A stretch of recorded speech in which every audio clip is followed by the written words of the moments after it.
My uh, grilled chicken is already done, ready to serve. This is it. And thank you for watching, guys.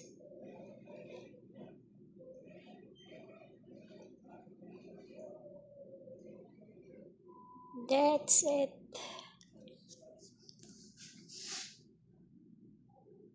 It's a yummy. Yummy food. And thank you for watching, guys.